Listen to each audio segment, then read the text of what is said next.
Thank you, everybody, for tuning into this episode of the podcast. And thank you to everyone who downloaded our most recent episode with Professor Petrosau. We had thousands of downloads, which was completely unexpected, and we didn't see it coming, but we appreciate every one of you who've listened to it. This podcast is and will always be brought to you by The Fight Factory. Go to thefightfactory.com.au for all the latest in MMA and Jiu-Jitsu apparel. Our guest today is Ben Hodgkinson. Ben is the current director of Grappling Industries Australia. He's a 7-time Australian champion, a 7-time Pan Pacific champion. He's an interesting guy. He's got interesting perspectives on the competition status in Australia. He's got some cool stories about his jiu-jitsu travels. So strap yourself in. I hope you enjoy.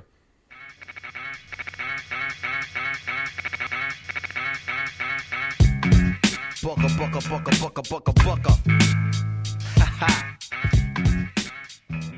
A fair bit bigger than Aldo.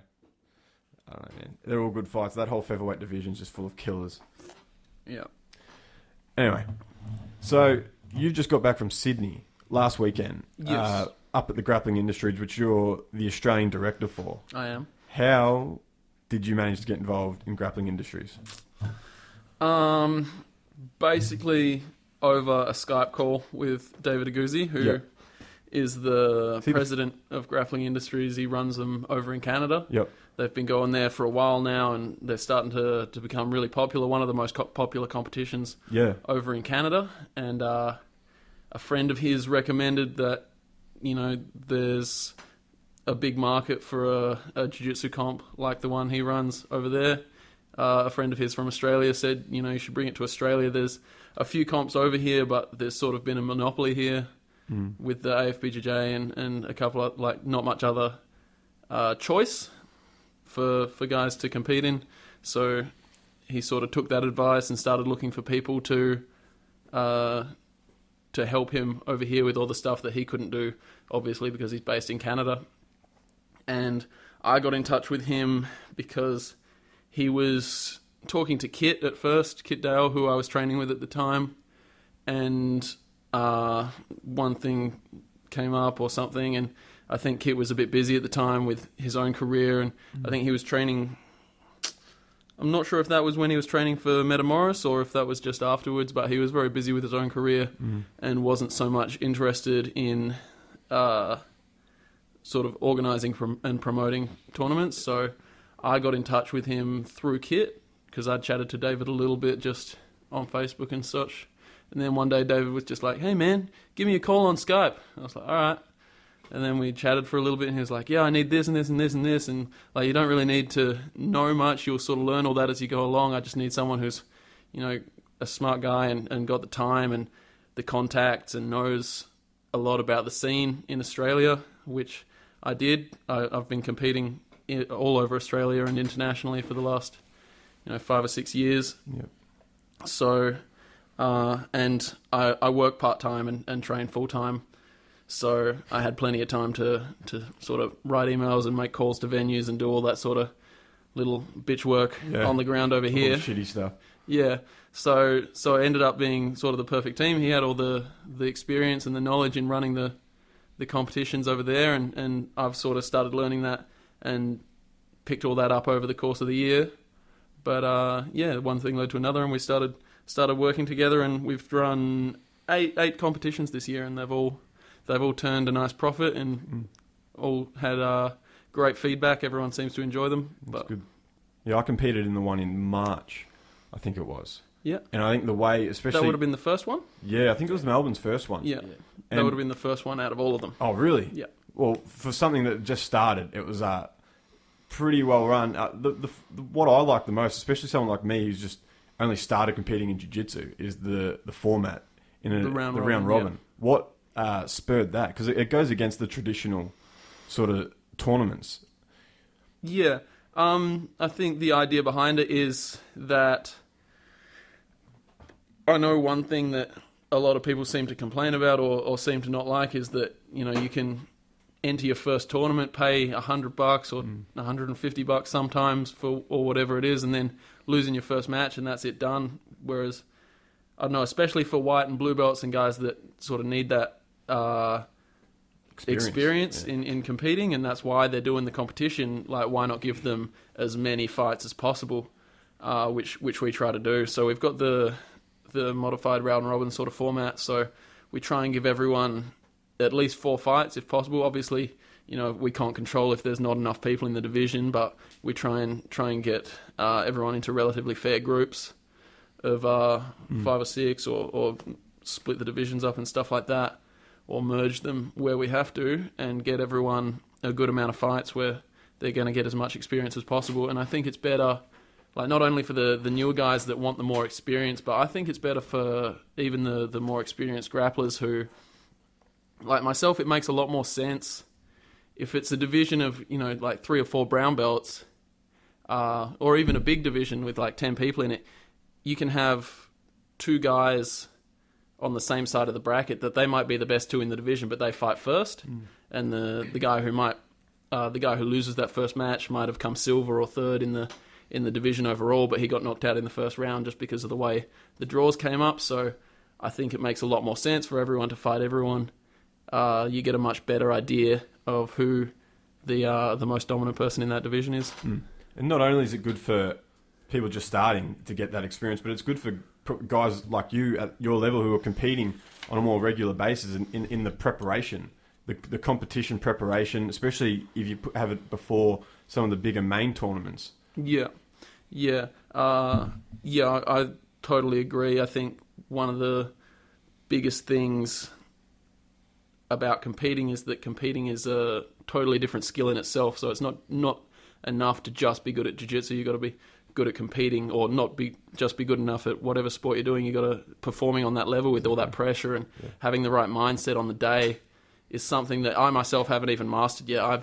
I know personally that sometimes I'll go out and I'll compete really well and I'll be happy with how I fought. Not so much even based on outcome. Sometimes I've lost, but I've known I fought well. But then other times where my mindset hasn't been right, or just something hasn't come together on the day, and I've fought badly. And I think you always know, and I think one of the only ways to really practice that and improve on that is just competing as much as you can. So I always try, whenever, even if it's just a small local competition, if I'm free, if I've got nothing else to do that weekend, then I'll always jump in. In saying that, it's like me coming from the boxing background. You do your sparring and you do your rounds with a bunch of guys from other local gyms, and there's a completely different mentality that goes into fight day. And that some people who, they might punch the shit out of others in the ring, in the gym. As soon as you get in the ring in front of 500 people, it's time to shine. And a lot of people aren't game day fighters. Yeah. So that's definitely one thing that it helps improve on. Yeah, absolutely the same in jiu-jitsu. There's Exactly. lots of guys who seem to really turn it up and compete really, really well. And some guys that, might be absolute animals in the gym, and you train with them and you're like, holy shit, that dude's awesome. But then on the mat, when they step out to compete, just something doesn't click right, and they don't compete as well as they could. I kind of think I'm in that second category. I think I still, in the bigger competitions, I haven't had the best mindsets in the last few times I've done the big competitions. It's something that I've been working on, and I think that this year, hopefully, it's going to come together for me. And I've been working a lot on my mentality and trying to fix the way I think coming up to a competition. Yep. And I think that's one of the biggest things. All the guys that you see winning worlds and all that, they're just so focused, so confident coming up to the fight, and I think that's one of the biggest things that I hadn't really focused on coming up to that. And that's a hard thing, because you can only do that when there are competitions around. Yeah. And that's where it's good that private entities, for lack of a better term, like you and David, come in creating your own tournament that's not run by the huge companies and the huge associations. And I think there needs to be a lot more of that. Yeah. David wants to be a big company. Yeah. He wants to be the big corporation. But we obviously, I think it's important for organizations and tournaments and stuff to be profitable as well, because if you're not making money, you can't grow and like improve upon it. Like now, because it's been successful over here and because it's been successful in Canada, David's expanding into North America now. So he's running New York and Miami early next year, and Chicago a little bit after that as well.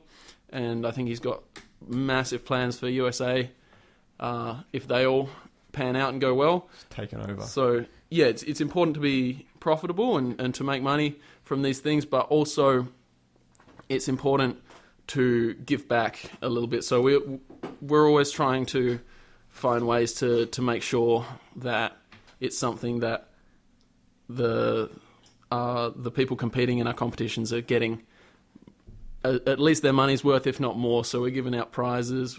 We've got a whole bunch of sponsors on board, giving away rashies and gis and all that sort of stuff. We're trying to give everyone the most amount of matches we can for their money.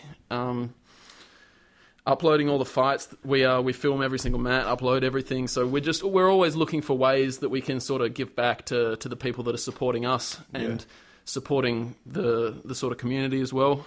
So, how do you think the competitor's mentality going into a round robin tournament in comparison to the traditional tournaments needs to change? Is there any difference in regards to preparation, training, or do you think it's just needed to approach it in the same way? I think it should be a pretty similar approach. I mean, everyone's different. Everyone might have their own sort of way they approach competitions. Like I know a couple of people that just like get really angry in their head at the person they're about to fight. They're like pretend that the guy said something really rude about their sister or something, and just get in their head and just be like, yeah, fuck this guy, we're gonna smash him. The times I've fought really well, I've always just not so much been angry, but just been really focused, try and just be right in that moment, not sort of start thinking about what's going to happen next or who's the next fight. Just take it one fight at a time and just really focus on what's going to happen at that time, rather than looking to the next match or thinking about what I'm going to do on the podium. Or do you think there's room for both formats of competition? Yeah, of course. I think single elimination tournaments bring something to the table, and some people seem to prefer that style. So I think it's better for everyone if they've got the choice. That's something I've been saying ever since we started doing this in Australia. I'm not looking to push anyone out or like take away from any of the other competition organisations that are running at the moment. There's some guys doing great work and running some awesome comps. We try and talk to the other promoters that we know as much as we can to make sure we don't conflict on dates and stuff like that. But yeah, we just want to offer something different. We have, I think, a very unique approach to running competitions. Like a lot of people have said to us that it's different to any sort of competition they've ever been to. The format, the setup and the way we've got it all set up. We don't have barricades at a lot of competitions. We sort of encourage people to get nice and close, just sit around the edge of the match and cool. Check it out. And you've also experimented with submission only tournaments. Yeah, the middle. So we ran like 3 sets this year. So the first one we just did Melbourne and Sydney, just to sort of gauge people's response. Then the second one, because that went really well, we sold out. In fact, because at the start of the year we only had 6 mats, so we took in a bunch of people, and then it got so full that we had to go, all right, we should probably stop taking entries now, otherwise we're going to be fighting at like 8 o'clock at night. And then we got the schedule back because we outsourced the bracketing and the schedule to another company, so they sent the schedule to us, and we were going to finish at like 8:30, 9 o'clock at night according to the schedule, and we were like, oh, people aren't going to like that. No. So we managed to scrape together some mats from some friends of ours and got an extra 2 rings happening, and we finished nice and early, which is another thing that people seem to be really happy about. Everyone's always commenting on how they've never been to a competition that runs early or on time. So every single one we've done this year has been on schedule, if not ahead of schedule. And I've completely lost my train of thought of what we were talking about before. Sub only? Sub only, yeah. So the second set of comps was sub only, and that was actually the biggest turnout we've had. Melbourne and Sydney were both bigger than the ones before that. And yeah, people seem to really like that. So I think next year we're going to sort of alternate between sets. So the first set is going to be sub only, then the second set is going to be run on points. The third set will be sub only again.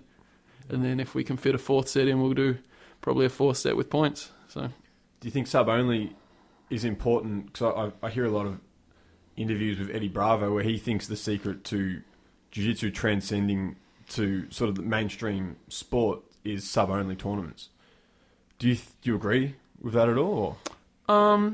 Yes and no. Like I think that it's the way the points are set up are sort of pretty good to encourage people to sort of control the whole fight. Obviously, there is room there for people to sort of just play the system a little bit, get a couple points, and then just stall for the entire time, which makes for incredibly boring jiu-jitsu. Yeah. But there's problems with every rule set. That's right. So, like you can have a boring match with submission only as well, which we have seen before. It just depends. I think exciting fighters will always be exciting fighters, no matter what rule set you put them on, and boring fighters will always be boring fighters, no matter what rule set you use. So I think it's just personal preference. It's good to be both. It's all jiu-jitsu at the end of the day. So that's just another way we want to be different and give people something else to choose from.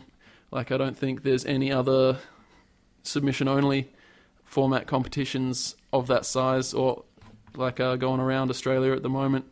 I've seen a couple of small ones pop up around the place, but they're never like in a big venue like MSAC or with the amount of people that we bring.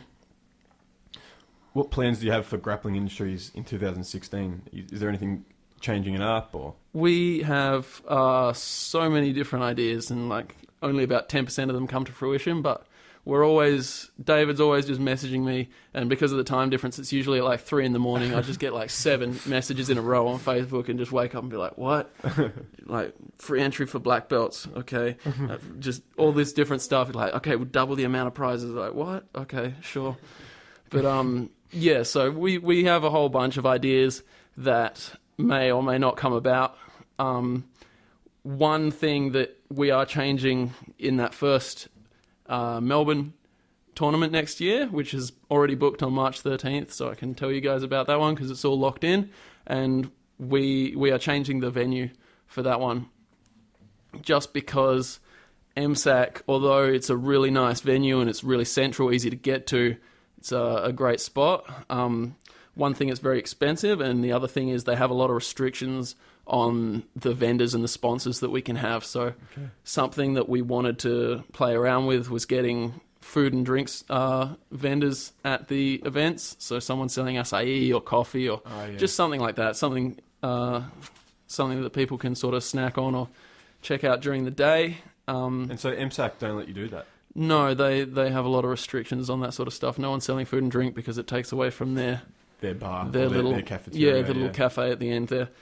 But that's fine. That's their thing. And the other thing, they charge like more than we think the venue's worth. So we're running the next one at Coburg Basketball Stadium. Okay.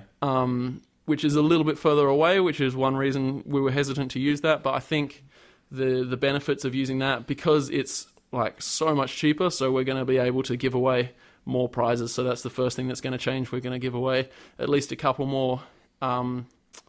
Either we're going to increase the amount of the prizes that we already have, or what I think we're going to do is we're actually going to maybe split a couple of the divisions. So at the moment, we give away prizes for the open weight divisions, which is awesome if you're a big dude, but it's a little bit harder for the little guys. So one thing that we might change is we might do a light and a heavy open weight. Okay. So just under and over 75 kilos, or we'll pick a middleweight or something like that, and do something like that just so it gives some of the smaller guys a chance. But yeah, I'll discuss that more with David, and we'll figure out what we're going to do. But having that saving all that money on the venue allows us to put a lot more back into the actual competition and the competitors and all that sort of stuff. Cool. Now, a couple of months ago, you headed over to New York. What was that for, the World Championships? What was that for? So, because you were training for a bit as well. I was basically the point of going over there was to train for a month. I had some money saved up, and I had a month where I didn't have anything planned. There were no competitions for that month, and the Nogi Pan Ams were in New York at that time, and I had a couple of other friends over there at that time, and I was planning to go over there just before Nogi Pan Ams and stay until Nogi Worlds, but that didn't quite pan out because basically the only date that we could do one of the tournaments over here for Grappling Industries was the same weekend as Nogi Worlds, so I wasn't able to stay for Nogi Worlds. So my plan was just to go and compete in the Nogi Pan Ams, and then just stay on for a month and train as hard as I could, get the most out of that, and then come back and run some competitions over here. But it didn't quite work out that way. Whereabouts were you training when you were over there? I trained around a little bit. So the first day I was there, I went to Unity with... Okay. That's the Meows? Is that where Meow Brothers are there. Murilo Santana is the coach there. Yep. Awesome talent over there. Like, so many high-level guys, and they just train so hard. Yeah. Like, more than anything, there's plenty of gyms over there that have really good guys. But the thing that appealed to me most about Unity, I think, was just that they just get in there and they just go nuts. Yeah. Like 2 or 3 times a day, they just train until they can't train anymore, and then they rest for an hour, and then they do it again. Which, you know, it's horrible at the time, but I think you get a lot out of that, and especially if you're only there for a month, why not get the most out of it? That's it. But for those who don't know, I got over there, and then the first day I was there, I came down with acute appendicitis and had to check myself into hospital. So the first day I was there, I went to Unity, I rolled, everything was fine. I was a little bit jet lagged, my fitness wasn't great, but I had a bunch of rolls, had a good time training in Unity there, then wandered around New York for a little bit, then went home and was laying in bed watching a movie later that night and started getting a bit of stomach pain. And the Nogi Pan Ams was going to be that weekend, 4 or 5 days later. So I was sort of thinking to myself, oh man, I hope I don't have food poisoning, or maybe it was the plain food, something like that. And then it started getting worse and worse. And for those that have ever had appendicitis, it starts sort of as a real vague stomach pain and then gets really specifically on that one on the side where your appendix is located. So at the start I was kind of like, oh man, I hope it's not food poisoning. And then I started to be like, oh fuck, I think it's my appendix. And I was like, man, I hope this is just food poisoning. And then by the morning, I didn't sleep at all that night. By the morning, it was so bad I couldn't even stand up straight. And I was still kind of in denial, like, no, I'm fine. Kind of worried about the healthcare system over there. Didn't want to have to go to hospital. And I was talking to my mom, and she was like, go to hospital, you're going to die. You have to go to hospital, it doesn't matter, I don't care. So I ended up going to hospital in the end and checked myself in, and they did a scan. And they were like, yeah, it's appendicitis, we got to do surgery to remove it. And I was like, great. And then I was freaking out this whole time because all I was doing was just Googling like stories about people that had surgery over in America and had $50,000 hospital bills and stuff like that because I didn't have travel insurance either. Oh, fuck. Because I'm just smart like that. So I didn't have travel insurance, and I was laying in hospital like high on painkillers, just freaking out about being in debt for the rest of my life. But in the end, I kept trying to ask people, and no one really knew. I was like, I'd ask the nurse, I'd be like, hey, what happens? Because I don't have travel insurance. Like, how do I pay for this? What's going to happen? Are they going to send me a bill? Like, what's going to go down? And he was like, oh, I don't know. I'm just a nurse. I was like, okay, can you send someone who does know? And then he'd send the doctor, and I'd ask the doctor the same thing. And then the doctor wouldn't know. And then I'd be like, okay, can you send someone who does know? So then eventually, I ended up talking to the accountant guy or some sort of money department from the hospital, and he was like, "Oh no, we have this thing in New York called Medicaid now, which should cover you." And I was like, "Oh, okay, that sounds promising," but still sort of skeptical of how it was all going to go down. And then he was like, "Oh yeah, I'll send the council person to come and talk to you in the morning." And then I ended up speaking to this lady from this Medicaid thing, which is pretty much like their version of Medicare. And one of the very lucky stipulations is that if you're from a country which has free healthcare like Australia does, then you are covered for emergency procedures like having your appendix removed. So I dodged a massive bullet on that one. Fuck yeah. Well, it was pretty unlucky to come down with appendicitis in the first place, but it could have been a lot worse if hadn't been in New York and had been somewhere else, like Louisiana or something. Yeah. I think anywhere else I would have been absolutely fucked. But it's kind of messed up because I think if a lot of people from New York had the same thing happen to them, then they would have had to pay for it. Yeah.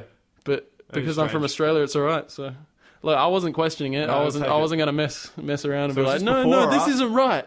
Was this before or after you'd had the operation? This was like they had to operate right away. They were like, okay. yeah, it's really inflamed. It's going to burst. Because I was kind of playing it down. Like, I got in there and they were like, on a scale of 1 to 10, how bad would you say the pain is? And I was like, oh, it's like a 6 or something. And they'd be like, oh, okay. Then they did the CAT scan, and then they got the results from that like a few hours later, and they're like, yeah, that's like really inflamed. Are you sure you don't want some like pain medicine? And I was like, yeah, okay, fine. Right. And then they shot me full of morphine, and I was... You're going to twist my arm. I've had my appendix out, and I know for a fact it's not a 6. Yeah. It's at least a 9.5. Oh, yeah, it's horrible. Yeah. I was trying to be tough, but yeah. When you did it, did they do the keyhole surgery? Or no, when I did it, like, look. People listening can't see, but look how big my scar is. Yeah, you got a big scar. Yeah. You got a cool scar. Yeah, it is cool. I've convinced a few people have been stabbed. I didn't get a cool scar. I've got like 3 tiny little, kind of pussy scars. Like they stick like the camera in through one, the knife in through another one, and yank it out through the next one. So I've got 3 tiny little holes. When I had mine, because it is such a big scar, and I had an allergic reaction to, I think it was pethidine or something they were giving me. So I was throwing up the whole time, and every time I did, I was only in grade 4 or something at the time. So myself and like my mum, we had to push my stomach in every time I threw up so that my stitches wouldn't explode, and then I'd just have fucking guts coming out of my stomach. Oh, it was a nightmare. Awesome. Yeah, it makes for good stories though on podcast 10 years later. Yeah. But yeah, of course, because of that, I couldn't train for most of the time that I was over there. And yeah, but I got a nice little holiday in New York, and then I was able to do some stuff. I ended up signing up for 2 weeks at Marcelo Garcia's just because like my plan was to go to Unity in the first place, but I wouldn't have been able to handle the pace there just because they train so hard. So if I wasn't going to be able to keep up with the guys training there, then what was the point in sort of going there and just sort of having to sit out most of the time anyway? Whereas Marcelo Garcia is obviously just as high quality of jiu-jitsu, if not more so. But it's catered catered towards like serious competitors, but as well there are a lot of like beginners there. And if you want to just sort of train lightly, it's a lot easier to do it there, and you can just sort of have a couple rolls with a few white and blue belts and then sit out the rest of the time. Whereas at Unity, it's more like train. Just like during the competition class, it's crazy, man. They like shut all the windows and they got a tiny little room, just locked down. Yeah, it's one of the smallest gyms I've ever been to, and they shut all the windows. They turn the fans off. Muriel's like, oh, everybody leave your water bottles up the back, and then just they roll for about an hour, and the place is just like not even like puddles of sweat, just the whole, there's like about an inch of water on the floor. They can't even mop up the water at the end. They go around with a vacuum and just suck up all the water. Like, did you roll with any of the meows? Yeah, I rolled with the meows a bunch of times. I rolled with a lot of the top guys at Marcelo's as well. I rolled with Gianni Grippo a few times, with Mancha, with... is it Dylan Dennis? Is he? Yeah, Dylan was injured most of the time that I was there. He wasn't rolling. He had I think it was a knee injury or something like that, so he wasn't training while I was there. But a lot of the other top black belts over there that I got to train with, and yeah, just very happy to be able to have a go and roll with them and see what the talent's like over there. And obviously they're just as good as the hype is. Yeah. Like they're all phenomenal. How do you think Melbourne's jiu-jitsu stacks up? It's getting there, but I think it's still a step behind. Yeah. Like we have a lot of guys that are really starting to come along now and can hold their own internationally, which is something that I don't know if we've had before. Like we've got a few people doing well in World Championships and Pan Ams, and one of the guys that I was over there training with, Levi, he's killing it at the moment, doing really well. I think he's still training at Unity at the moment. He's coming back soon. But yeah, he's doing really well. Craig Jones, who's training with me now at South Yarra as well. He's incredible. Just won No-Gi Worlds. So submitted everyone, didn't he? Yeah, submitted every single person. I think his finals match lasted for about a minute. So there's some guys from Australia that are starting to do really well, but compared to America and Brazil, I think we're still a tiny bit behind. Yep. But all we can do is just keep building on the foundation that's already here, and I think in the next few years, the level of Australian jiu-jitsu is just going to keep going up and up and up. Mm. Did you roll with Marcelo? No, funny story. So I started training, and it was like one of the first days I'd started training at Marcelo's, and I was kind of like doing some stuff, and my plan was just to drill a little bit and then roll. And I rolled a couple people, but I sort of let them know at the start, hey man, I just had surgery, like I can roll, but just don't go too crazy. Yeah. And then Marcelo asked me to roll, and just as a reflex, I started saying the same thing. I was like, hey man, yeah, sure, we can roll, but I just had surgery. And he was like, oh, no, it's okay, don't worry, you just rest. And I was like, oh, fuck. Fuck, I just shouldn't have said anything, man. Like, he wouldn't have gone crazy on me anyway, I'm sure. He's like, you watch him roll and he's just playing with dudes. Even the brown and black belts, he's just having his way with them. So he would have been smooth and technical and very fun to roll with, I'm sure, even if I hadn't said anything. But yeah, I blew my shot. You had one job. Yeah. Did you end up competing? No, I didn't get to compete at all while I was there. No. I did make a Facebook post saying that I won, just because I was in the grandstands bored watching everyone else fight and was decided to troll a bunch of people. No, I wasn't on any morphine at that stage. I was just bitter and felt like messing with people. So I made that, and it sort of gained a little bit more traction than I thought it would. And within, because I caught wind that he won, because I remember Scott from the Fight Factory telling me that you had appendicitis. I was like, fuck, that's pretty good. Yeah. I made a big post saying like, oh man, so happy to have won. A few days ago I had my appendix removed, but I decided to throw caution to the wind and just jump in and compete anyway, and I managed to win. And then like I sort of put my phone away, and then I looked at it a few hours later, and it had like a couple hundred likes, and all these people had started sharing it and stuff. And I was kind of like, oh fuck. And then David was there with me, and he was like, fucking don't say anything, just go with it. And I was like, oh, okay. But then I made a post the next day saying, sorry guys, I was just messing with you. But no one seemed to see that one. They just saw the first one. So still people come up to me and be like, man, congratulations on Pan Ams and stuff. And I was like, oh, thanks. I didn't actually win, but thanks. It had me going this whole time. Yeah, sorry everyone. Sorry. Some people got angry at me as well. Some people thought it was very disrespectful and rude. So sorry if I offended you. To anyone that actually did win Pan Ams, I didn't mean to take away from your accomplishments. Yeah, those people need to chill the fuck out. Yeah. Speaking of international talent, Australians doing well in the international scene. Lockie Giles has just headed over for EBI. You would have been training with him. Yeah, I've been training with him ever since he took over the gym in South Yarra from... It was, for anyone that doesn't know, it was Kit's. Back in the day, Kit Dow was teaching there, and then he sort of had other things he wanted to do. So Absolute and Lockie took over the gym and started running it, and it's been doing awesome ever since. It's only gone up. I've been training with Lockie for about a year, or probably more than a year now. And Yeah, I'm sure he'll do well. Yeah. Like, it's one of those things. He's probably one of the underdogs of the competition. I think there's odds somewhere, and I think Lockie has the worst odds out of everyone, but that's kind of to be expected. You know, we're still far away. No one's ever heard of us. But, yeah, I think he's got a good chance of getting on there and surprising a few people, especially being someone that not many people would have been looking at too much.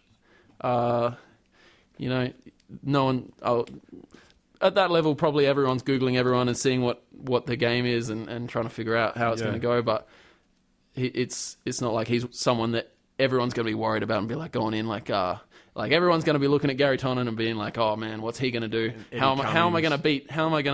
Well, Eddie Cummings is out now. Oh really? Yeah, Gary Tonin took over for him. Oh, okay.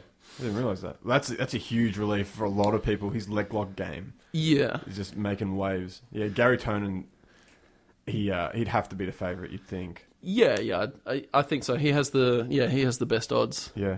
Of winning it, I think, according to that thing I looked at. But yeah, I'm not sure who I'd rather fight. I'd probably rather fight Eddie Cummings than Gary Tonin. Actually, I'm not sure. Yeah. It's a pretty shit choice to have to make, but I think Gary Tonin's probably a tiny bit more well-rounded. Yep. Yeah, Eddie Cummings sort of got that. He's like the one-trick pony almost, just with his leg lock game. Yeah, but he's so good at it, and the rules sort of, I don't know, there's no way to go around it, because, you know, he can just sort of sit there and you have to go into his legs at some point. But yeah, you know, there's always a way to beat someone. If I was going to have to fight him, I think I'd probably just try and stay away from his legs as long as possible, like stay out of his sort of 50-50 game and his leg locks while the time is on, like pretty much stall for the entire match and then go into the overtime, because I think he might not be as good when you're putting like the starting on the back and stuff like that. So, but I don't know. What are your thoughts on that whole format, the Eddie Bravo tournament style? And for people who don't know, from my knowledge, what happens is it's sub only, but if there's no winner, they each partner, each like opponent starts in a favourable position. Like you can either pick the back or starting from an armbar setup or something like that. They call it spiderweb, which is like a 10th Planet thing, I think. But it's basically almost in an armbar that the guy on the bottom has their arms all locked up, and so they're in a good position to, like, they're not totally screwed yet. Yeah. But they're in a dangerous position, so you can start there or you can start on the back. So it's, you know, it's an interesting, like, it's just a different set of rules. Yeah. You know, you can get really, really exciting fights from that style of tournament, and you can also get really boring fights, especially because I think they have, I can't remember how long the first bit is. I think it's like 15 minutes, the sub-only bit. Yep. And then, like, each overtime is like 3 or 4 minutes in itself. So if you have, like, and it goes into like 2 or 3 things. So you go the 15 minutes, then you have like one person does their overtime for 3 minutes, and then if there's no sub, the next person does it for 3 minutes, and then they do that 2 or 3 times. So the match can end up going for like 25, 30 minutes all up. So it can drag on, and if it's like a boring fight, then you're sitting there like, kill me. Yeah. And especially, even though it is sub-only, a lot of competitors would rather take a draw than going for the submission and risking losing. Yeah. That's what I found with Meta Morris. I think that's a bit of a flaw in that style. Yeah, I think there's less sort of, or there's more motivation to sort of put it on the line and try and win with the EBR, because it's kind of like a tournament format. So to go on to the next round, you have to try and actually win it. Yeah. Whereas I think a lot of the Meta Morris fights, you're right, I totally agree.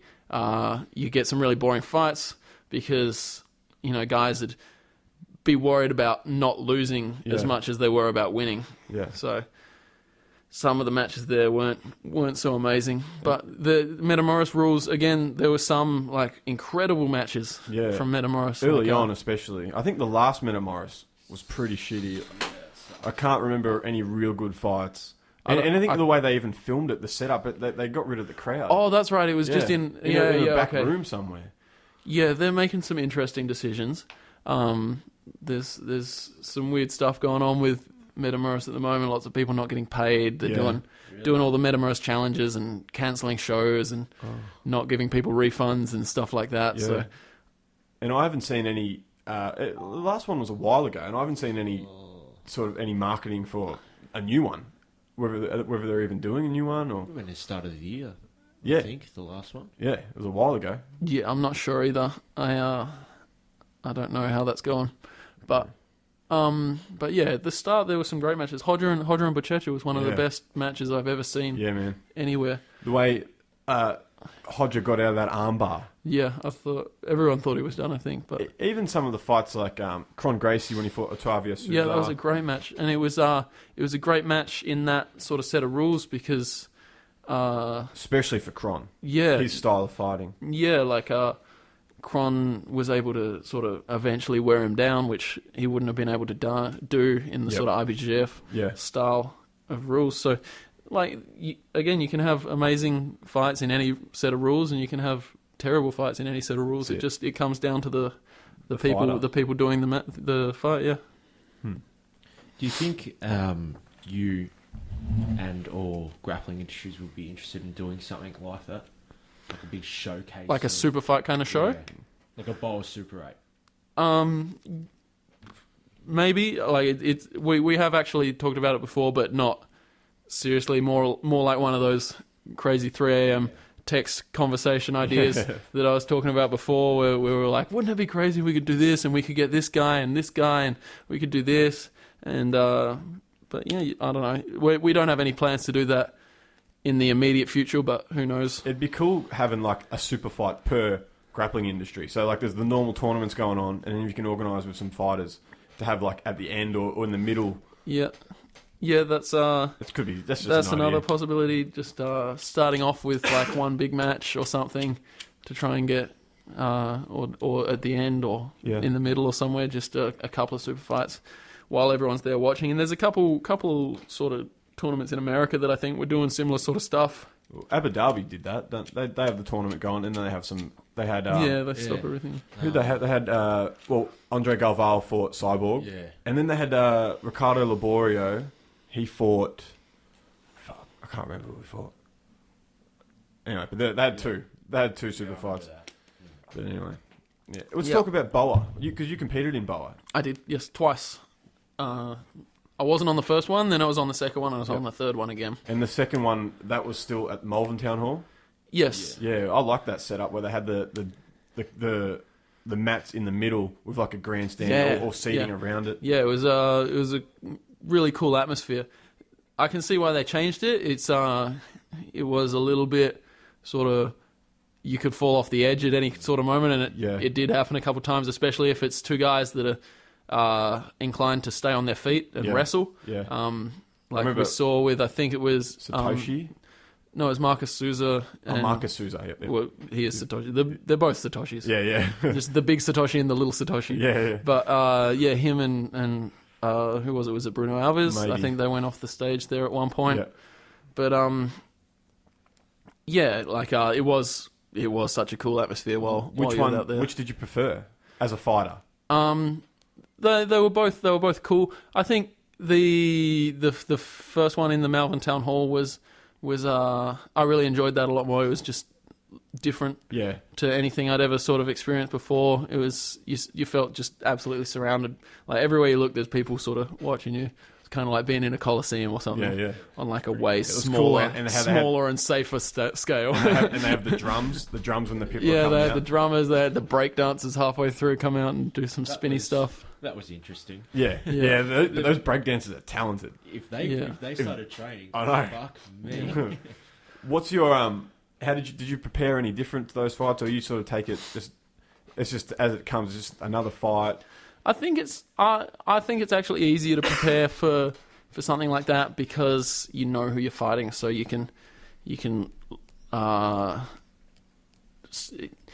not even so much prepare just for one person, but like I was talking about like mindsets before, and a big thing I think to have a good mindset on the day is leading up to the competition. You can't just have it on the day. It has to be like every day leading up for a couple of weeks or a month prior to that. You have to be sort of thinking about visualizing being on the podium and winning and all that sort of stuff. And I think it's easier to visualize how it's going to go down if you know who you're fighting and you can sort of put a face on it.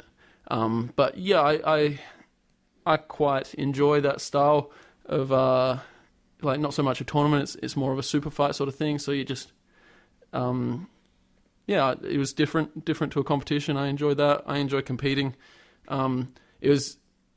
I felt like a lot more nervous than I usually do for competitions before the first one because it was something I'd never done before. Yeah. So, and in that setting where it's just like people all around you and people you know, people you don't know, and just walking out there and all the lights are shining on you, I was quietly freaking out a little bit. And it's different in that normal competitions, there's usually 6 mats.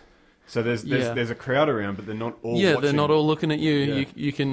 You can be fighting boring and then they'll just look somewhere else. And that's a huge mental factor. Yeah. Really. When you know everyone's watching, that's what you're saying now, that experience. Obviously, the more of them you do, the more used to them you get. Yeah, the second one I felt a lot more calm. Yeah. A lot more confident. Plus, there's only like that. It was on a theatre, wasn't it? Yeah. So it's only just one section where there's people and then not completely surrounded by it. Yeah, it's a little bit different the second time, but it was still cool. Yeah. How did you even get involved in jiu-jitsu? How did you start out? How old were you when you started? Or did you do any martial arts prior or anything like that? Not really. I did, I think I did a tiny bit of Taekwondo when I was like real young. Yeah. Just because I think my mum wanted to get rid of me for a couple hours a week, so she'd send me somewhere. But I don't think I really retained anything from that. Maybe some of this stuff, but I can't remember how to do it all. I did a little bit of Aikido when I was, I think like 11 or something like that. I did that for about 3 or 4 months before I realised it was all bullshit. Yeah. They had me going for a while. Yeah. Little 11-year-old me didn't know any better. And but you watch those videos on YouTube where you see there's like 100 It's so stupid, man. But it's weird how some people will defend that to their grave. Yeah, well, I guess if you've been doing that for like 10 years, you don't want to admit that 10 years has been a waste. Yeah. You don't want to come one day and just be like, oh, fuck, they were right. Well, Rogan recently, have you seen that video? Yeah, when he had some guy on. It was fucking brutal. And this guy was, I actually did see that. Yeah. And this guy was talking about how it's the most effective when it comes to a moving force towards you. And then Rogan's like, no, it's really not. It's just not. It's like, he's like, all right, bitch, we'll get a Div 1 wrestler come and he'll fucking drop you on your head. It's weird. It's like almost like they're brainwashed a little bit. But every martial art's a bit like that. To an extent. Yeah, but when they start when they start discrediting other martial arts that are clearly and they're pretty much proven to be more effective, that's when you have a problem with people. But there's people that'll just follow anything and buy into anything. Yep. Like that's how you get cults and weird religions and stuff like that happening. But that's something that does especially in the martial arts world. People are entranced by some of because some people are just so full of shit, and then they get to a certain position in a martial art where they can have control over a certain group of people who aren't who aren't exposed to something like jiu-jitsu, or they have no idea what it's involved. Yeah, that's where I don't know. Well, I think it is very easy to like mislead people to like who don't know anything. Yeah, like at the start. Like, I've done privates with people or done taught classes to people where it's their first sort of lesson, and I'm showing them what I'm obviously trying to teach them the right thing and stuff, but there's been a couple of times where I've thought to myself, like, I could just teach them anything really at this point. I could just say, oh yeah, put your hands behind your head and just like do this, and they wouldn't know any better. They'd just do it. Like, if I sold it, then whatever, they won't know. But yeah, you know, some people need that, do it for different reasons, I guess. Some people do it because they want that ego boost. They want people to think they're tough, or they want whatever, but I don't know. Yeah. It's not just in martial arts, not just in jiu-jitsu. That's right. So yeah. How'd I get started in jiu-jitsu? Yeah. So you're doing Aikido. You realise that's they're full of shit. Yeah. So that was really the only experience I had doing any sort of martial arts before jiu-jitsu. And then when I was like 14, I was living back in Perth at this point. And we had like a family friend who was older. He was like 25 or something, and I was about 13, 14. Yeah, 14 I would have been. And I wanted to do like some boxing or kickboxing, I think. Just being a teenager, I just wanted to hit stuff. And he was like, oh, there's kickboxing classes at the place where I do jiu-jitsu. I can take you along one time. Like, I'll take you if you do a jiu-jitsu class as well. I'll take you to a boxing class, but you have to do a jiu-jitsu class as well. And I was like, all right, fine. And then I did one of both, and I just found jiu-jitsu far, far, far more enjoyable. Yeah. And kind of stuck at it ever since then. And just, I think that guy stopped training a while ago, but I kept at it. And eventually I started doing it full time, started teaching classes back at my old gym where I started, back in Perth. And then it just became a bigger and bigger part of my life, and now it's pretty much all I do. It's not a bad life. Yeah. I'm not complaining. Yeah. Is this something you see yourself doing for the rest of your life? If all goes to plan? Doing in some form or another, like, for sure. I don't know if there's a career in it or whatever. I'm not too big on planning ahead, but at the moment, my goals are just to sort of take it as far as I can with the competitive side, and maybe I'll never win worlds, or maybe I never do whatever, but I just want to compete at the best that I can possibly compete at, like fulfill whatever potential I may or may not have, and just not regret it in 20 years' time, look back and go, man, I could have done this if I hadn't just stopped here, or done this instead, or whatever. So I'm just sort of trying to take it as far as I can, and at the same time build something really cool with this Grappling Industries stuff, and that's another thing that I have started looking at now, which wasn't really a huge priority to me before, which was building that into more of a career and more of something to carry on and build on. But that's at the start of the year, I was kind of unsure how it'd all go, because I started working with David, and I was like, yeah, I'm really interested in helping you do this, obviously, but my priority is still my career in competing and stuff like that. So I don't want to get locked into doing this if it's going to take away from this or stop me from being able to travel and compete and all that. But it's actually turned out to be the best thing that could have happened, because now I'm in a position where I can run these shows, make enough money to go and do competitions overseas and stuff like that, which I wouldn't have been able to do otherwise. Like, ever since I started doing taking jiu-jitsu more serious, I've kind of realized that to compete with the best guys in the world, who are all over in America and Brazil and stuff, you kind of have to be over in that scene training with them. Yeah. So it's just, obviously you can get better training over here,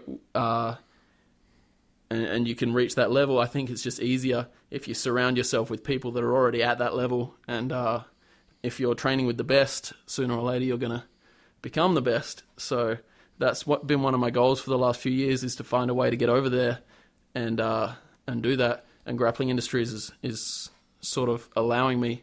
Like, already next year, I've got planned in January, I'm going to the Europeans for about a week. Then I'm coming back, running a few shows, the first set of shows over here, and then I'm off to America for 2.5 months leading up to Worlds. Then I'll come back, do the second set here, and then if I'm able, I'll try and go over again, spend some more time over in America. So my goal from sort of next year onwards is to try and spend half the year in Australia and half the year in America, and try and get as much overseas training as I can, and then bring that and help train with all the guys over here, and sort of bring that back and hopefully build or put that back into the Australian scene. Are you going to be living in New York? Are you going to go back to New York, or would you ever go to out in like Southern California? Yeah, I haven't figured out exactly where I'm going. I've booked the tickets over to and from Cali, but where I end up training over there is still a mystery. I had a great time in New York. The trainings over there is really good. One thing about New York is the living expenses are really high, so renting an apartment and all that sort of stuff is way more expensive than it would be in California or something like that. San Diego would be really cool, training with the guys at Atos. Oh, yeah. Some beasts over there. Keenan Cornelius. Yeah, all those guys are absolute monsters, so that'd be amazing. I've done a training camp over at Lloyd Irvin's in Maryland before, a few years ago. Had a great time there. Thought the training was top-notch when I was there. Yep. So I'd consider going there again. Really anywhere, I think. Anywhere where they really take the competition side of jiu-jitsu seriously is somewhere where I'd be happy to train for the time that I'm over there. Oh, awesome, man. Thanks for coming in. Yeah, it was good. It was good. Really appreciate it. Where can people find you? Oh, another question I've got written down is, what's the deal with your Instagram name? Sandbagging Creonte. All right. So, so for those who don't already follow me, it's Sandbagging Creonte. So sandbagging and then Creonte, one word, all lowercase. It's sandbagging is a term within jiu-jitsu that people, I guess it's for guys that intentionally don't get graded so that they can win competitions. Okay. So if you're a purple belt and you should go up to a brown belt, but you just go, no, I want to stay purple belt so I can win this competition at purple belt, then that's what sandbagging is. And then a Creonte is someone that changes teams or like betrays their team and goes from one team to another. And I sort of use both to like take the piss out of myself in a way, I guess, because they're both words that sometimes or most times get used, I think, just by people that kind of just want to hate on other people that go, oh, this guy's beaten me in competition, he's sandbagging, or, you know, it's fine for a guy to leave another team and come join your team, but when he wants to go somewhere else for whatever reason, like there's good reasons and bad reasons to leave a team, but I think everyone has the freedom to choose. And some people just have that mentality of, no, he's a Creonte now, fuck him. So I use it to take the piss out of myself and to take the piss out of other people that sort of use it in that way. But it's just a bit of a joke. Yeah. And some people seem to find it's funny. Well, most people seem to find it really funny. And then there's a couple people that get grumpy at me and be like, oh man, that's very disrespectful, you can't say that, blah, blah, blah. But, you know, whatever. You can't make everyone happy, but... Well, you heard it, Sandbagging Creonte on Instagram, Ben Hodgkinson, and it's Hodgkinson with a K on Facebook. Yeah, don't get me confused with Daniel Hodgson. No relation there. Different guys, different names. Different guy, different podcast. Oh, man, thanks heaps for that. No worries, guys. Had a great time. See you later. Bye.